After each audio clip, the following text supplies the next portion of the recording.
Folks, we always talk about if you want to change what's happening politically, you've got to mobilize and organize. Well, that's what Just Leadership does. Joining us right now is DeAnna Hoskins. She's the president and CEO of Just Leadership USA. Glad to have you on the show. Thank you for having me, Roland.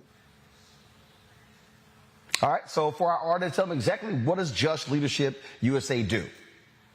So Just Leadership USA is the only national tax-exempt organization focused on empowering people who have been most impacted by the criminal justice system. So we provide training around education around policies that continue to oppress their community.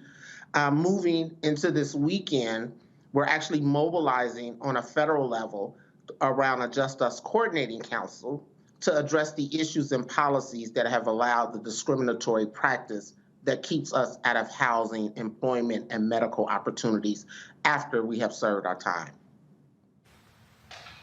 Okay, so you say you're organizing, and so, okay, but where is that? Just in D.C.? Is it all 50 states? So walk us through that. Thank you. So no, we're launching in D.C., but our members come from all 50 states, including Washington, D.C., to focus on those policies. There are a lot of administrative policies. When you talk about criminal justice, people think you have to do legislative change. There are actually policies on the books that are not implemented properly that is preventing us. One of those is the background checking companies. Background checking companies are regulated like credit reporting companies, but there's no accountability to the hundreds of them who have mobilized and allowed the fear to employers around people's criminal record. And I always use myself as an example. I've received a pardon from a governor. My record has been expunged. But if I apply for a pardon today, 24 years after my last criminal activity, my criminal record still comes up because there is no accountability for those companies to actually go back and clean up their records. So when we're moving into this, we served our time. And if you're a country that says we believe in a Department of Corrections and Rehabilitations, why am I still serving time once I'm released and I'm 24 years removed from that last interaction with the criminal justice system? So you talk about your members. How many members across the country? Do you have chapters? Walk us through that. So right now we have 1,500 members across the country, and our goal is to build chapters of this. One of the things we want to do, Roland, I think is the biggest thing about this, formerly incarcerated have never had a presence or a voice nationally. Typically, organizations push reforms that impact our lives, and they kind of work with us to help push that reform. But when it comes to the carve-outs, the redlining that happens in Congress, the things that actually impact us in our communities, we have no power to talk about. So what we said is we no longer want to be a part of other people's table. We want to build our own table and set the agenda because there are actually ways to do this. And then how do we start building chapters in the states where our leaders who are joining us this weekend come from so that we can start moving forward? And I kind of look at it as resembling the NAACP, AARP. Those organizations have a national presence and a national agenda, but they also move local chapters to move around state policies as well that impact them. Questions from our panel. Kelly, you first. Launching tomorrow, the 29th. Congratulations on that. That's a huge deal. My question to you is, what do you expect out of this event? And also, when it comes, even though you are launching, technically speaking, tomorrow, has there been any progress within your organization to lead to this point? Do you have any testimonies so far? Thank you for that, Kelly. And yes, so at the top of the Biden administration, Just Leadership released our national roadmap. And it was a set of recommendations to the administration of actions they can take without legislative movement that would impact the lives of people who are directly impacted. And what we've seen last year in April and just today released from the Biden-Harris administration has things that have come from our roadmap and also listening sessions.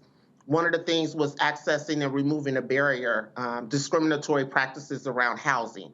We saw Secretary Fudge actually release rulemaking that is actually pushing out regulations to housing authorities across this country to say you no longer have a blanket policy to say people with criminal backgrounds can't get into housing. In fact, we're going to set the regulations of how you actually identify people who get into housing. We saw access through CMS that actually allows for the enrollment into Medicaid 12 months prior to release. One of the things we know, the lack of correctional health care inside the correctional facility, people, especially Black and brown people, are leaving prison with chronic illnesses, but not having access to medical care once they leave prison. So now they can enroll 12 months before. Another one that's huge that's been on the books since '94 is the SNAP TANF benefits, which is the food stamp, saying that people convicted of drug offenses in certain states cannot have access to apply for those food benefits. And if you're an individual who's coming out of prison, you're indigent, you're trying to get on your feet, public assistance is a huge supporter in helping a person stabilize. So now pushing out regulations to states around that federal funded program. One of the things, Kelly, that I really, when you talk about evidence, we're seeing this movement. People think just get them jobs, pass this law, release from prison. I can be released from prison, but if I'm still blocked out of a market of economic mobility, if I'm blocked out of a basic human need of housing, how do I have the basic foundations that's needed for every human, even with those without a criminal record, to actually launch from? So we're excited that things have been built off of our roadmap, which you can actually go to our website and see where we update on what the administration has done. Michael. Hey, DeAnna, quick question for you. When it comes to felony disenfranchisement, we know historically this has been a way to suppress the African-American vote coming from the state level, and especially in southern states, whereas states like, say, Vermont and Maine and Vermont, convicted felons can actually vote from prison, okay? How do you go about convincing state officials to change state laws when it comes to felony disenfranchisement? Thank you for that, Michael. And that's always been the challenge, right? Because what we do know is the criminal justice system, as Michelle Alexander has told us a while back, criminal records have been utilized to disenfranchise and recreate those Jim Crow laws. So you are fighting for individuals to have access to just democracy, voting rights. So we have to keep pushing this. And one of the things that I really focus on is the ability to see the human dignity and value the individuals. But you're right, we continue to not only marginalize, but also what we see is when voting rights are restored or expanded, we start to see the redlining that actually continues to exclude those votes for certain people in certain areas. All right, thank you. Matt? DeAnna, thank you for doing God's work. You are truly doing really important work, and I appreciate it. I actually have two questions. So the first question is, do you envision a litigation element to this? And if so, how can myself and any other lawyer be involved? Because I would like to be involved. And secondly, do you take any nominations for people who should be a part of the JCC? And I ask because my dearly departed brother, Louis Conway in Austin, was really making great inroads for people who have been justice impacted. And there's some people connected with his campaign that I think could be extremely helpful if you haven't already connected with them. Thank you for that. So one of the things that we started this, we're launching this with our members who have graduated Just Leadership, have been a part of Just Leadership. But the one thing we wanted to say, this is open to the 70 million of us who have a criminal background. We are powerful in numbers, right? We have to create a movement. And how do you start? You have to start somewhere. So the people who we knew we had in our circle, other people, Alliance for Safety and Justice has members, Florida Rights and Restoration has members that are coming in, the Clean Slate Initiative. So this is open to everyone, but we want to strategize together and mobilize. So I don't want this to feel like this is a club of certain people have access. This is about all of us because we're all hindered. And thank you. Louis Conway was actually an alumni of Just Leadership who went through our program as well. But when you talk about the litigation, that's where I think we have to move to. We're going to have to move to that level. We're going to have to actually push states what we're seeing happening even in the States, when a person is in jail, pretrial service, those jails are not allowing people to vote. And because you haven't been convicted of a crime, you have not lost your right to vote.